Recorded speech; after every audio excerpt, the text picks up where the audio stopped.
అందరికీ నమస్తే. మీకు నిన్ననే చెప్పినా కదా, డిసెంబర్ 9ని హైలైట్ చేయాలనుకుంటుంది గవర్నమెంట్. జూన్ 2ను మరపించాలనుకుంటుంది ఈ ప్రభుత్వమే. ఇక సెప్టెంబర్ 17 అనేది ఆల్రెడీ అన్ని ప్రభుత్వాలు మరపించేసినాయి. ఓన్లీ బీజేపీ మాత్రమే చేస్తుంది విమోచన దినోత్సవం. ఎనీవే తెలంగాణ అవతరణ దినోత్సవం అనేది మనకు జూన్ 2ఏ. కానీ ఇప్పుడు జూన్ 2 అనేది ఇంపార్టెన్స్ కాకుండా డిసెంబర్ 9 చిదంబరం చేసిన ప్రకటన రోజే అనేది రేవంత్ రెడ్డి సర్కార్ తెర మీద తీసుకొచ్చింది. మనం చూసినాం డిసెంబర్ 9 సంబరాలు కూడా చూసినాం. ఆ స్టాచ్యూను కూడా సెక్రటరీలో డిసెంబర్ 9 నాడే ప్రారంభించారు. ఆ రోజే సోనియా గాంధీ బర్త్డే కూడా. ఆ విషయం కూడా మీకు అందరికీ తెలుసు. అసలు ఏంది రేవంత్ రెడ్డి వ్యవహారం ఏంది అంటే, ఇక తెలంగాణ తల్లి మీద ప్రేమతో ఆ విగ్రహం పెట్టినట్ట, లేదా డిసెంబర్ 9 సోనియా గాంధీ మీద ప్రేమతో ఆ విగ్రహం పెట్టినట్ల, లేకపోతే తెలంగాణ మీద ప్రేమతో తెలంగాణ ప్రకటన ఇచ్చిన రోజని ప్రేమతో చేసినట్ల, ఈ 3 పాయింట్ల మీద కాంగ్రెస్లో ఒక పెద్ద డిస్కషన్ నడుస్తున్నది. అసలు ఏంది ఇదంతా అంటే పెద్ద రచ్చ. ఇదంతా కూడా సోనియా గాంధీ ప్రాభవం కోసం చేస్తున్నారు అనేది ఒక చర్చ నడుస్తున్నది. ఎందుకు సోనియా గాంధీ ప్రాభవం ఏంది?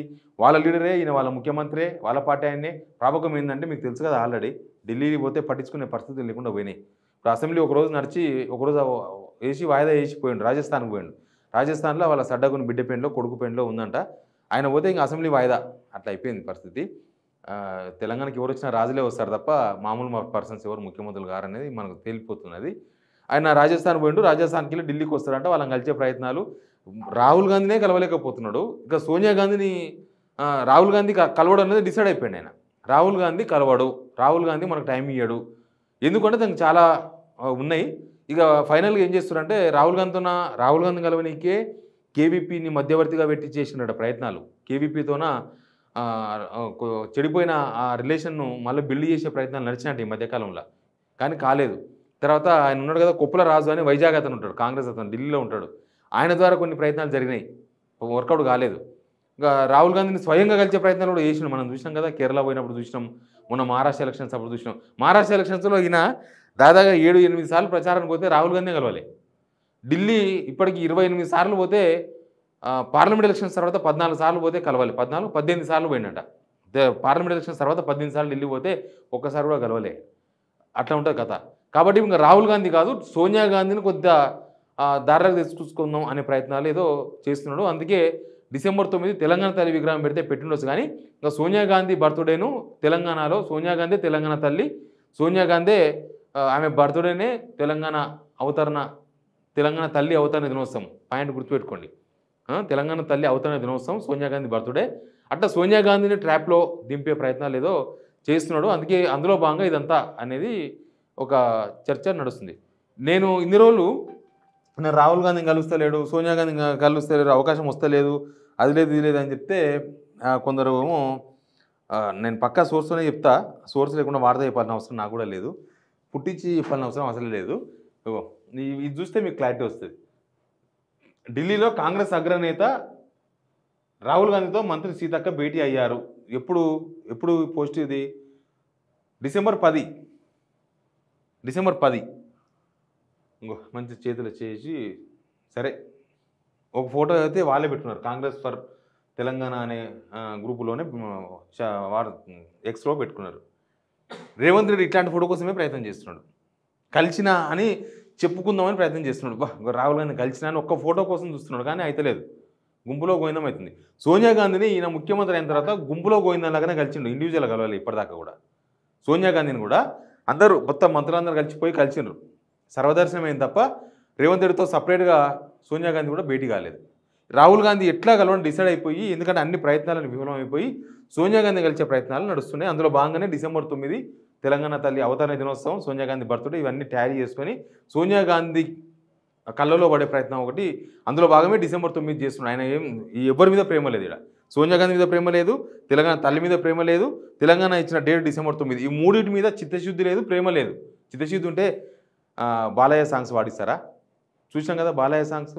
బాలయ్య సాంగ్ మీద నాకు ఒకతను ఫోన్ చేసిండు. బాలయ్య సాంగ్ అనేది మీరు ఏదో సినిమా పాట అనుకుంటున్నారా?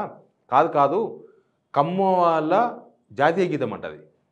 మనకు జనగణమన ఉంటాయి కదా, అట్లా జాతీయ గీతం లాగా కమ్మ సామాజిక వర్గం సంబంధించిన జాతీయ గీతం అంటది బాలయ్య అనే ఆ సాంగు, ఆయన వాడిన సాంగు. మరి అది రేవంత్ రెడ్డి కావాలని పాడించుకున్నాడో ఏందో, ఆయన నెట్వర్క్ మనకు తెలియదు. ఈయన చెప్తే ఆయన వాడిండా, తమనే ఆయనతలుగా ఈయనకి ఇష్టమైన పాట కాబట్టి వాడిండా కూడా తెలియదు. రేవంత్ రెడ్డికి ఇష్టమైన పాట ఇదే అని ఎవరని చెప్పిర్రేమో. పాడించుకున్నాడు. ఇక మీకు ఇంకా అసలు విషయం ఏంటంటే చంద్రబాబు నాయుడు వాళ్ళు దీనిలో నేను మళ్ళీ చెప్తా, సోనియా గాంధీ పాయింట్కి వస్తా. అందులోపు చంద్రబాబు నాయుడుకు సపోర్ట్ చేసే మీడియా ఉంటుంది కదా, ఆ సపోర్ట్ చేసే మీడియా మొత్తం ఇప్పుడు తెలంగాణ మీద తెగబడరు. ఎందుకో తెలంగాణ మీదకి వచ్చేసిండ్రు. ఇక తెలంగాణ తల్లి రూపం మారింది అనే చర్చ మనం చేసుకుంటుంటే ఒక ఆయన కాంగ్రెస్ ఆయన ఆ తెలుగు తల్లి విగ్రహం తీసేసి తెలంగాణ తల్లి విగ్రహం తెలంగాణ తల్లి ఫ్లేవర్ అని పెట్టమని ఒక ఆయన సూచన చేసిండు. అప్పుడు మైండ్ పనిచేసిన ఒక మనిషి కాంగ్రెస్ లీడర్ చేస్తే దానికి చంద్రబాబు సపోర్ట్ చేసే టీడీపీ సోషల్ మీడియా మొత్తము వాళ్ళ రంగంలో దిగి తెలంగాణ ప్లస్ తెలుగు రెండిట్లో తే ఉంది కదా, తే తీసేసుకోండి మీరు అన్నాడు. అంటే ఏమవుతుంది, తెలంగాణలో తే తీసేస్తే లంగాణ అవుతుంది. వాళ్ళ ఉద్దేశం అది. చంద్రబాబు నాయుడు సోషల్ మీడియా తే తీసేసి తెలంగాణను లంగాణ అని పెట్టుకోమని చెప్తున్నారు వాళ్ళు. దాని మీదనే కార్తిక్ రెడ్డి నేను బంజారాస్ పిఎస్లా కేసు పెట్టిండు, పోయి హ్యాండిల్స్ మీద అన్నిటి మీద పెట్టిండు.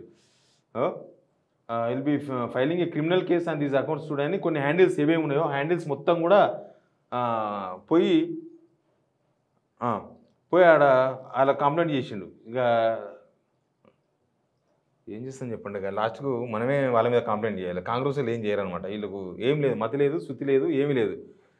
తెలంగాణ పదాన్ని తే తీసేయమన్నాడు అని చంద్రబాబు నాయుడు మీడియా పెడుతున్నట్టే దానికి అర్థమైంది అనేది మనం అర్థం చేసుకోవచ్చు. ఇట్లా మొత్తం ఈ సెంటిమెంట్ చుట్టూ తిరుగుతున్నది. అక్కడ రేవంత్ రెడ్డి సోనియా గాంధీ కళ్ళలో పడేందుకు ఇంకా రాహుల్ గాంధీ పట్టించుకుంటలేడు కాబట్టి అనే ప్రయత్నాల్లో భాగంగా ఇదంతా నడుస్తున్నది. అయితే సోనియా గాంధీ దేనైనా క్షమిస్తుంది కానీ ఒక విషయాన్ని క్షమించదంట కాంగ్రెస్ వాళ్ళు చెప్పారు. అట్లా క్షమించక కొంతమందిని పార్టీకి వెళ్ళి తీసి పడే అంటే పట్టించుకోకపోతే వాళ్ళే వెళ్ళిపోయారు. సచిన్ పైలట్ రాహుల్ గాంధీకి అడ్డొస్తున్నాడని, సచిన్ పైలట్ రాహుల్ గాంధీకి అడ్డొస్తున్నాడని తీసి పక్కన పడేసిండ్రు. రాహుల్ గాంధీకి అడ్డు రావడం అంటే ఆ టాప్లోకి రావద్దనమాట. ఈయన ఏం చేస్తుంది తెలుసా, రేవంత్ రెడ్డి ఆడాడ నోటు జారి ఇక నెక్స్ట్ ప్రధాని అంటున్నానంట. మరి అదేం రోగం వచ్చిందో, నెక్స్ట్ ప్రధాని. నేను మొన్న కొన్ని వెబ్సైట్లో కూడా చూసిన, కాంగ్రెస్ అనుకూల వెబ్సైట్లో, కాంగ్రెస్కు అనుకూలంగా వార్తలు రాసే వెబ్సైట్లో కూడా ఇంకా నెక్స్ట్ ప్రధాని రేవంత్ రెడ్డి అని రాసిండు. మరి రేవంత్ రెడ్డి ప్రధాని అయితే రాహుల్ గాంధీ ఏం కావాలి? రాహుల్ గాంధీ ఇడలికి వెళ్ళిపోవాలనా? సచిన్ పైలట్ని తీసి పక్కన పడేసింది ఎందుకంటే దీనికోసమే. జ్యోతిరాదిత్య సింధియా కూడా సేమ్, ఆయన కూడా ప్రధానమంత్రి అయిదామని కలలు కన్నాడో లేకపోతే రాహుల్ గాంధీకే పోటీ వచ్చే ప్రయత్నం చేస్తే ఆయన కూడా ఇప్పుడు లేడు, కాంగ్రెస్లో లేరు, పట్టించుకోలేదు. అట్లా ఉంటుంది కాంగ్రెస్లో.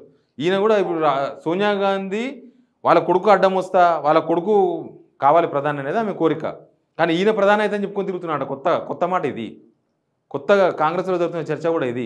ఆయన అనుకూల మీడియాలో రాపించుకుంటున్నాడు కూడా. అట్లా ఈడ ముఖ్యమంత్రిగానే ఎలుగబెట్టినని అందరు కొట్లాడుతుంటే ఇంకా ప్రధానమంత్రి అయితే అని చెప్పుకుంటే సోనియా గాంధీ ఊరుకుంటుందా? చూడాలి.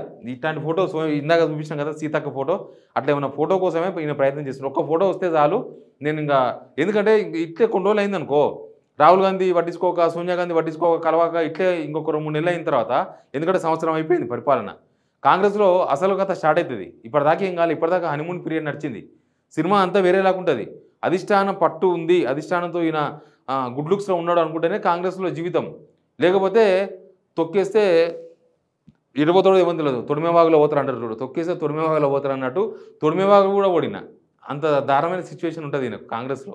కాబట్టి సోనియా గాంధీ లుక్స్లో పడేందుకు, సోనియా గాంధీకి కనీసం చూసినరా నా బర్త్డే ఎంత ఘనంగా చేస్తున్నారు, మొత్తం తెలంగాణలో ఏకంగా జీవోని ఇచ్చింది గవర్నమెంట్ అని చెప్పుకునే ప్రయత్నాల్లో భాగంగా ఎవరో ఢిల్లీలో సలహా ఇస్తే చేసినాడు చూడండి స్వామి. ఎవరో మరి కేవీపీ ఇచ్చిండో, ఎందుకంటే మధ్యవర్తి ఇప్పుడు ఆయన్నే ప్రయత్నాలు చేస్తున్నాడు. కేవీపీ ఎవరో తెలుసు కదా, వైఎస్ రాజశేఖర రెడ్డి ఆత్మ బంధువు, ఫ్రెండ్, అప్పుడు ఆయన సలహాదారు కూడా కేవీ రామచంద్రరావు, కేవీపీ ఆయన పేరు. ఆయన సలహా మేరకు బహుశా డిసెంబర్ 9 ఇంత ఘనంగా ఇట్లా చేసిండ్రు అనేది ఒక పెద్ద చర్చ నడుస్తున్నది. చూద్దాం మరి సోనియా గాంధీ కలిసే అవకాశం ఇస్తుందా, లేకపోతే రాహుల్ గాంధీ లాగానే సైడ్ ఇస్తుందా. ఇది జరిగితే సోనియా గాంధీ కలవక రాహుల్ గాంధీ కలిగితే మాత్రం నెక్స్ట్ జరిగే పరిణామాలు చాలా తీవ్రంగా ఉంటాయి. అవి ఎట్లుంటాయో కూడా మనం ఊహించలేము. కాంగ్రెస్ పరిణామాలు సూది ఇవ్వకుండానే, నొప్పి లేకుండానే సూదిస్తారు. అది ఎట్లుంటుందో తెలియదు, చూద్దాం. Please subscribe signal TV.